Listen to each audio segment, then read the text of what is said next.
It has been so chilly in my kitchen in the mornings the last couple of days. I've been turning on the oven and making some great breakfast treats just to heat it up a little bit in here. The other morning I made some maple pull-apart rolls and I thought you'd like to try them too. First of all, I've taken a 1/4 cup of brown sugar and a 1/4 cup of butter, or the same as 4 tablespoons, and I've added already 1 tablespoon of pure maple syrup. But I'm also going to add 1 more tablespoon. And a little trick for you to keep in mind is whenever you're measuring out something that's sticky like corn syrup or molasses or honey, give your spoon or your measuring cup a little bit of a spray with nonstick cooking spray, and your liquid will just roll right off the spoon and you won't have to worry about cleanup time. So I'm just going to mix this up really good with my handy little food fork here.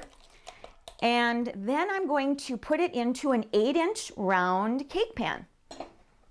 And once I have it in the pan, I'm going to just put it into a 375-degree oven so that it melts. And once it's all melted, I'll just take it out of the oven, and I'm just going to kind of push it a little bit so that it melts a little more evenly. Okay, it's ready to pop into the oven for just maybe 2 minutes. While the mixture, the brown sugar butter mixture, is melting in the oven, I have a roll of refrigerated crescent rolls, and I'm going to slice it into 12 pieces. So to do that, I'm just going to first slice it in half, probably into fourths, and then I'm just going to go ahead and cut it into 12 nice little slices. So these rolls are going to look like cinnamon rolls that you buy at the store when you're all done with it. The brown sugar butter mixture is all melted in the pan, so I can take it out of the oven right now. And I'm going to sprinkle in about a 1/4 cup of chopped pecans, just because I like nuts. You wouldn't have to do this, but I like a little bit of crunch.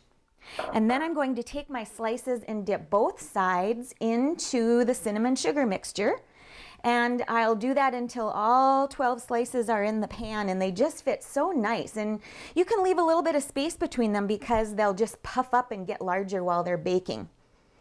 So you get the idea there. Then if you have any cinnamon sugar mixture left over after you've dipped all your slices, just sprinkle it over the top and use it up.